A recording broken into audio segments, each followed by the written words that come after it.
8 de la mañana, 32 minutos. 8 de la mañana, 32 minutos. Damos la bienvenida a Beto Cortés, director nacional de Mercanálisis. Con él vamos a tratar el tema de las encuestas. Voy a decir que es un valiente, porque otros encuestadores no quieren dar entrevistas, no quieren hablar, no se quieren pronunciar, la cosa está peliaguda.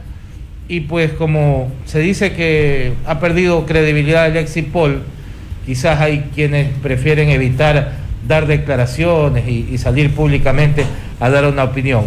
Debo agradecerle a Luis Alberto Cortés, Beto Cortés de Mercanálisis, con quien vamos a conversar en el siguiente espacio. Cristian Arias le saluda, Verónica Landeta acá en Buenos Días América.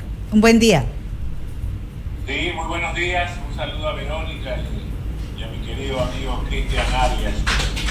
A las órdenes, ¿no? Yo creo que el que en lo que hace tiene toda la libertad, todo el poder de hablar.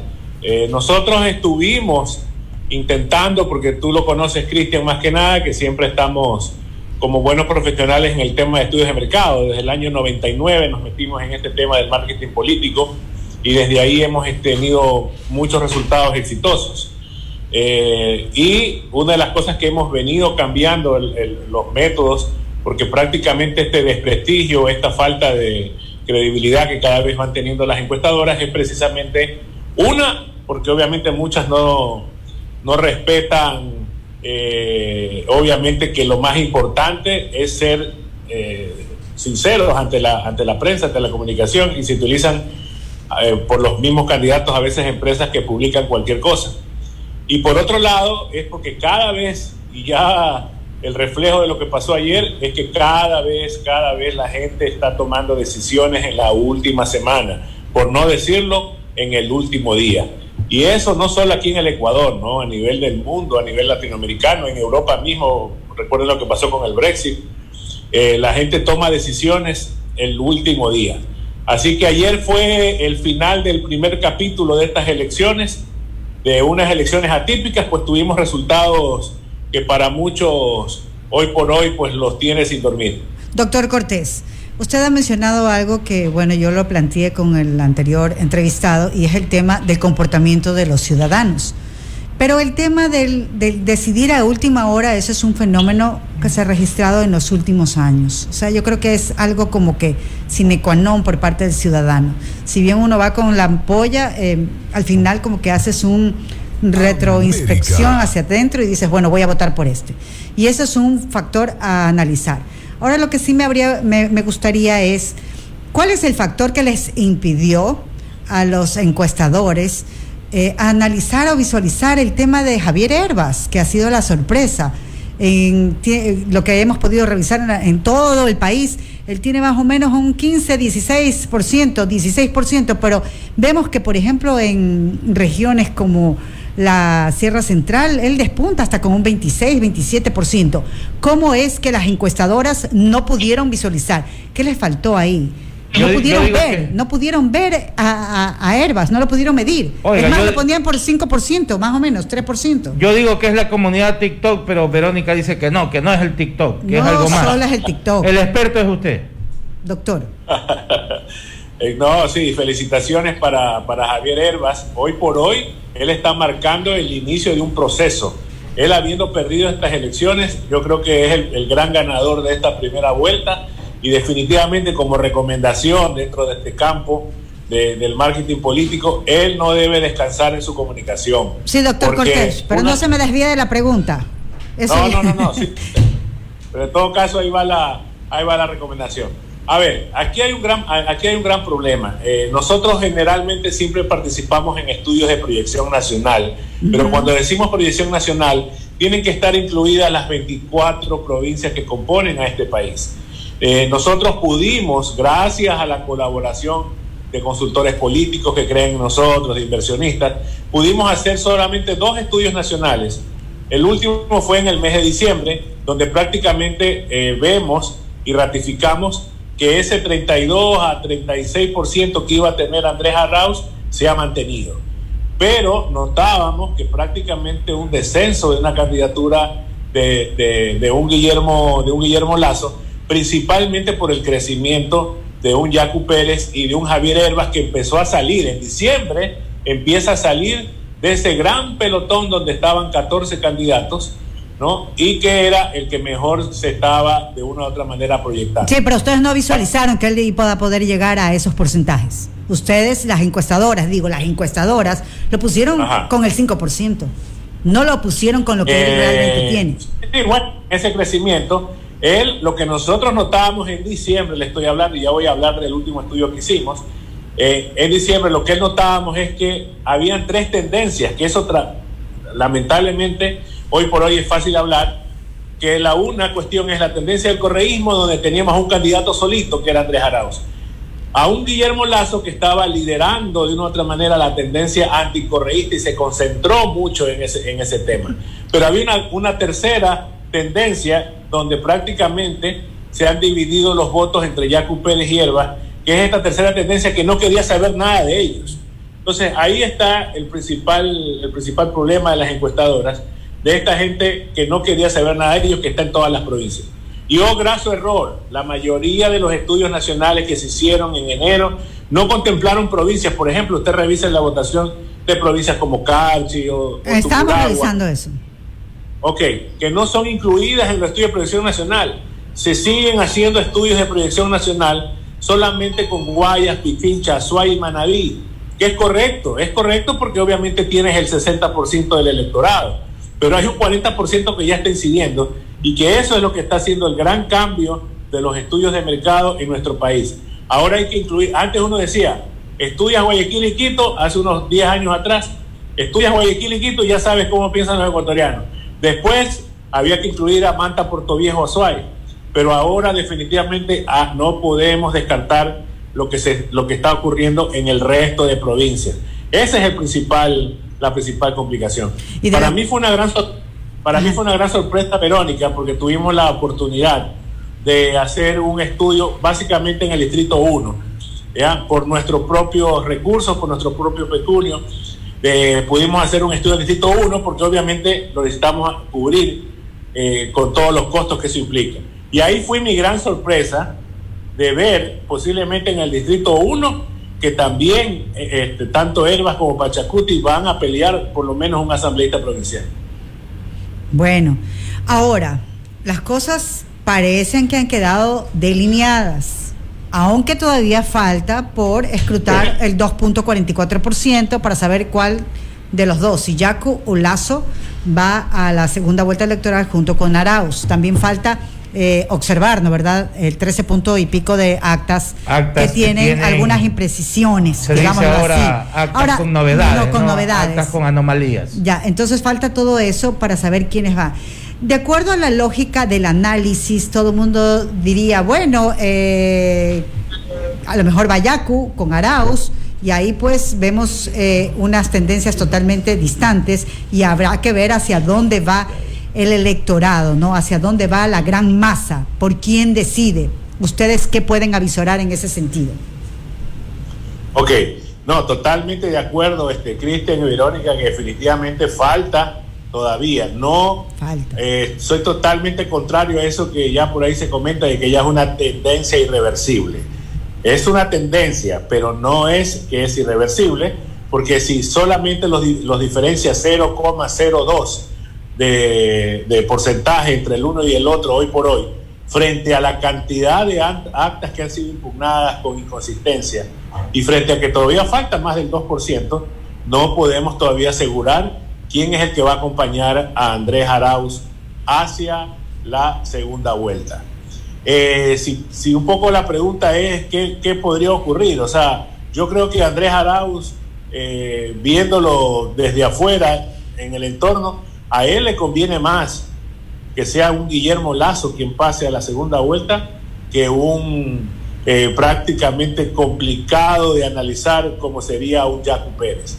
Se me está adelantando a la siguiente pregunta. Un ratito, don Beto Cortés, sí, director nacional de Mercanálisis, con quien estamos analizando los resultados electorales. Él es un especialista en lo que son las encuestas y las mediciones electorales. Beto, iba precisamente a preguntar eso. El escenario de una segunda vuelta, Lasso-Arauz, o el escenario Yacu Pérez-Arauz, nos presentan dos cosas completamente diferentes. Estaba diciendo usted, y yo lo interrumpí, mil disculpas, que le convenía a Andrés Arauz ir a una segunda vuelta con Lasso y no con Yacu, que es más difícil analizarlo, decía usted.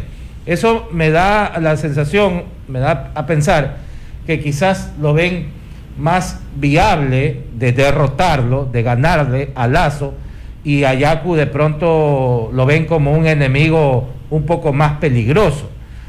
Se dice siempre que los votantes, no son endosables los votos, pero a pesar de todo eso, se dice que el que se queda y no va a la segunda vuelta, sus votantes podrían optar por votar por esa persona. Mi pregunta es, ¿qué es más fácil? ¿Que el electorado que votó por Lasso en segunda vuelta le dé el voto a Yacu? Pregunta número 1. O pregunta número 2, si va Lasso a la segunda vuelta, ¿cree usted que los votantes de Yacu, el sector indígena, la población indígena de nuestro país, va a votar por el señor Guillermo Lasso? Ok. Recuerde un principio, doctor Cortés, recuerde un principio. Los votos ¿Cuál? no son endosables. Totalmente, Así por es. Por eso mismo, si no, pregúntele a un Guillermo Lasso, ¿no? Definitivamente los votos que le podía haber endosado Jaime Nebot, ya se los endosó, y por eso es que definitivamente es mucho más conveniente para un Andrés Arauz enfrentarse en una segunda vuelta con posibilidades de ganar con un Lasso que con un Yacu, por esa sencilla razón. Si ustedes recuerdan las elecciones de 2017, ahí teníamos a una Cynthia Viteri, ¿no?, que se suma a un Guillermo Lasso en una segunda vuelta. Ahora ya ese escenario ya no lo hay, ¿no? Ya ese escenario ya está consumido, y prácticamente lo que podía haber endosado el Partido Social Cristiano ya está endosado. Pero Así en el que 2017, en el 2017 Guillermo Lasso obtuvo el 28%, ahora apenas está llegando a un 19%. Es decir, que la alianza no le sumó, más bien le restó. 20, llega al 20 casi. Sí, bueno, ahí sería una cuestión larga de analizar, porque también nos meteríamos en temas estadísticos. O sea, recordemos que esta ocasión hubo muchos más candidatos, igual han sido 4 años donde definitivamente ha ocurrido demasiados desencantos por parte del grupo ejecutivo, pero como tú lo analizas es correcto. O sea, prácticamente con Alianza le ha ido peor que en el 2017. Pero bueno, en todo caso, respondiendo a tu pregunta anterior, con Yacu Pérez en cambio se enfrenta a que el electorado de Yacu Pérez es un electorado que prácticamente ha votado por él porque no quería saber nada, no del correísmo, sino también de una postura tradicional de la política, ¿ya? Así que un Andrés Arauz con un Yacu Pérez es bien complicado y difícil de analizar. Por lógica, yo diría que obviamente la gente que votó por Lasso, en su gran mayoría estaría con Yacu Pérez, porque el voto de Lasso es un voto sobre todo anticorreísta. El Muy voto bien. de Lasso, anticorreísta. Y a la inversa, doctor, ¿usted a la cree que inversa se genere eso del pro Correa y anti Correa en la segunda vuelta electoral? Hemos vivido en esta primera vuelta parte de lo que vivimos en el 2017, y eso fue lo que lideró prácticamente Arauz y Lasso. Arauz y Lasso siguieron en esa misma tendencia de lo que fue el 2017 del correísmo con el anticorreísmo, pero ha nacido una tercera tendencia que es prácticamente lo que no quieren saber absolutamente nada de eso, o más bien sienten, más que no quieren saber, sienten es repudio tanto de esas posturas y de quienes las lideran. Así que ahí es que prácticamente un Yacu Pérez aparece como una sorpresa, lideró, ¿no? Digamos que para ventaja de Yacu Pérez, en buena hora no creció mucho más Hervas, porque si no hubiera existido la presencia de Hervas, yo podría asegurarte que un Yacu Pérez sería el que estaría liderando hoy por hoy las encuestas. Faltó de contestar, doctor, si el electorado de Yacu Pérez podría votar por Guillermo Lasso, tomando en cuenta y recordando aquellas palabras que en algún momento el líder máximo social cristiano los mandó al páramo? Sí, yo voy a sentar, ojalá, para ver si podemos analizar. Yo te podría decir que el que votó por Lasso de la clase media hacia arriba va a votar por Yaku, la gran mayoría. La gran clase media alta y la clase alta va a de una u otra manera, pero habría que ver. Yo te pensé que la gran mayoría va a votar por Yaku, porque prácticamente lo que le mueve, ¿ya?, es gente que de una u otra manera hasta tuvo cierto resentimiento con Jaime Nebot por no haberse lanzado de candidato. Tuvieron que aceptar a un Guillermo Lasso, ¿ya? ¿Pero por qué? Porque lideraba esa percepción anticorreísta. De ahí ya el voto indígena de Yaku, yo creo que va a estar bastante dividido, pero hay que analizar por nivel socioeconómico, por perfiles del elector, para yo poderte decir cómo se va a dividir ese tema. Por lógica, como te dije hace un rato, siento que Lasso lideró un voto anticorreísta. Por ende, toda esta gente que votó por Yaku, ¿no? Ahí prácticamente puedes jalar tranquilamente ese tema. Doctor, para cerrar un poco lo que estamos hablando, si queda Arauz y Yaku, es un posible escenario. Si queda Yaku y Arauz, el indigenado que está dividido, un porcentaje irá para Arauz y el otro porcentaje se quedará con Yaku, eso es definitivo. ¿Cómo podrían las otras tendencias podrían sumarle para hacer ese despunte? Recuerde que en la segunda vuelta el candidato ganador necesita el 50+1%, ¿no, verdad?, para poder ganar las elecciones. Y vemos que Arauz tiene el 32 y pico, ¿no? 32%. Muchos, es que yo veo aquí muchos analistas que tiran números. Dice el 32 más el 20 de por acá, más el 10 por acá. Entonces, Arauz seguiría estando en la punta. ¿Cómo podrían, en definitiva, pues, las otras tendencias sumar a la segunda opción, sea Yaku o sea Lasso, para que logre el 50% más 1 para poder ganar en la segunda vuelta electoral? Considerando que los votos no son endosables. Yo puedo ser la líder de ese partido y decir voy a votar por fulano, pero a ver quién me sigue, pues no. Los votos no son endosables en su gran mayoría, ¿no? Si hay gente todavía, y si no, pues pregúntele a Arauz, ¿no?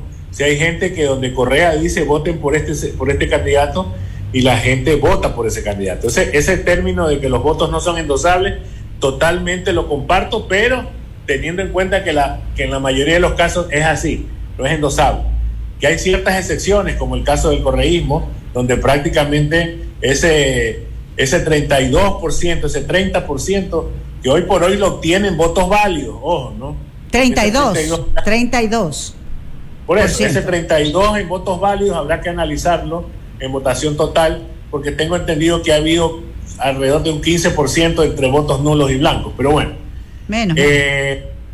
Si vamos a votos válidos, significa que sumando, estamos hablando que hay un 47% de donde los dos candidatos arrancan de cero, ¿no? O sea, definitivamente lo que está obteniendo Yaku es su base, así sean esos 20 puntos promedio, y los 32 puntos de base, ¿no? Si lo sumamos, estamos hablando que hay un 48% de votación válida por conquistar. En ese 48%, estos dos personajes se presentan al mismo nivel hoy por hoy, porque todavía asimilar lo que va a ocurrir, etcétera, etcétera, toma por lo menos 1 o 2 semanas de su tiempo. Lo ideal sería ya de por sí los estrategas pues ir enfocando qué decir. ¿Cómo lograrlo? ¿Cómo conquistarlo? Es prácticamente lo primero que hay que analizar es a ese votante de Hervas, por qué votó por Hervas, y a ese votante de Lasso, por qué votó por Lasso. Porque no necesariamente es que si Lasso me apoya, ya tengo la votación de Lasso, es o si Hervas me apoya. Así. No, aquí lo que hay que estudiar de entrada, y sobre todo sirven mucho los estudios cualitativos más que los cuantitativos, es poder descubrir qué son los motivadores.